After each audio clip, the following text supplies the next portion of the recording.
রাজুলুন জানা বাদা হেসানিন, কে যদি বিবাহ করার পরে জেনায় লিপ্ত হয় তাহলে তাকে হত্যা করতে হবে, তার বাঁচার কোনো পথ নেই।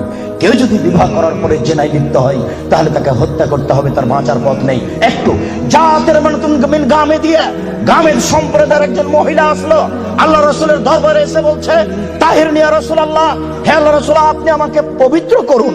তখন আল্লাহ রাসূল বললেন ইরজি, বাড়ি তুমি ফিরে যাও, আস্তাগফিরুল্লাহ, আল্লাহর নিকটে ক্ষমা চাও, ও তুমি ইলাইহি, তুমি তওবা করো, তোমার পাপ ক্ষমা হয়ে যাবে।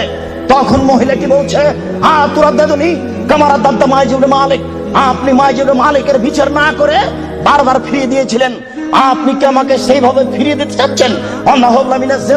আমার পেট উঁচু হয়েছে, অবৈধ সন্তানে আমার পেটে অবৈধ সন্তান রয়েছে, দয়া করে আপনি আমাকে ফিরিয়ে দিন না, আমার বিচার করে দেন। তখন আল্লাহ রাসূল বললেন আচ্ছা ঠিক আছে, তুমি বাড়ি চলে যাও, যেদিন তোমার বাচ্চা হবে সেদিন আসিও, বিচার করে দেব। মহিলা বাড়ি চলে গেল।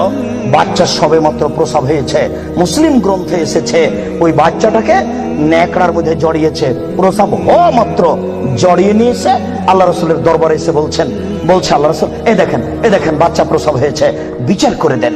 আল্লাহ রাসূল মাথাটা নিচু করে বলছেন জি, বাড়ি চলে যাও, ফারজি হে, বাচ্চাকে দুধ খাওয়াও, হাসতে থাকতে মিহে, যেদিন বাচ্চা দুধ ছেড়ে দিবে সেদিন আসিও, বিচার করে দেবো। মহিলা চলে গেল, বাচ্চাকে 2 বছর দুধ পান করালো।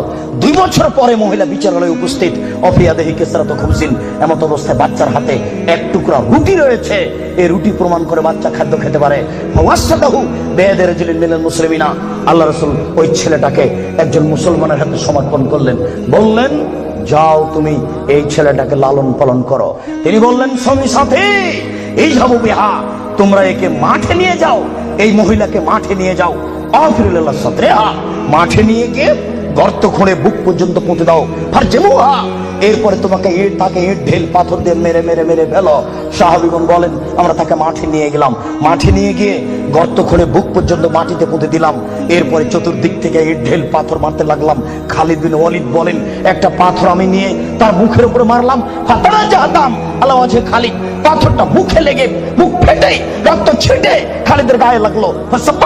খালিদ গালি দিয়ে বলছিলেন ছি ছি, একজন জেনাকারিনী মহিলার গায়ের রক্ত আমার গায়ে লাগলো, এরকম কিছু হবে?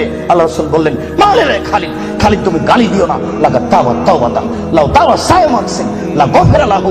এই মহিলা আল্লাহর দরবারে এত ক্ষমা ভিক্ষা চেয়েছে, এই মহিলা আল্লাহর দরবারে এত কান্নাকাটি করেছে, পৃথিবীর বড় থেকে বড় পাপী যদি এইভাবে কান্নাকাটি করে তাহলে তার পাপ ক্ষমা হয়ে যাবে। খালিদ তুমি একে গালি দিও না, দুঃখিত আপনাকে আমি কি দিয়ে বুঝাই, পৃথিবীর সবচেয়ে বড় পাওয়ারফুল মানুষ হচ্ছেন মুহাম্মদ সাল্লাল্লাহু আলাইহি সাল্লাম।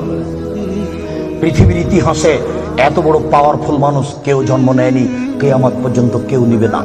জান্নাতের গেটে বড় অক্ষরে লেখা আছে সর্বপ্রথমে যিনি জান্নাতে প্রবেশ করবেন তিনি হলেন মুহাম্মদ সাল্লাল্লাহু আলাইহি সাল্লাম।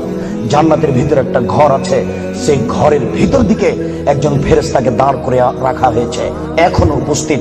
তাকে বলা হয়েছে কেউ যদি বাহির থেকে এসে ঠক ঠক করে শব্দ দেয়, কে যদি বাহির থেকে বলে মুহাম্মদ, তাহলে এই দরজা খুলে দিও, এই ঘর মুহাম্মদ ছাড়া কারোর জন্য খোলা হবে না। আপনার আমি কি দিয়ে বুঝাই মুহাম্মদ সাল্লাল্লাহু আলাইহি সাল্লাম কত বড় পাওয়ারফুল মানুষ।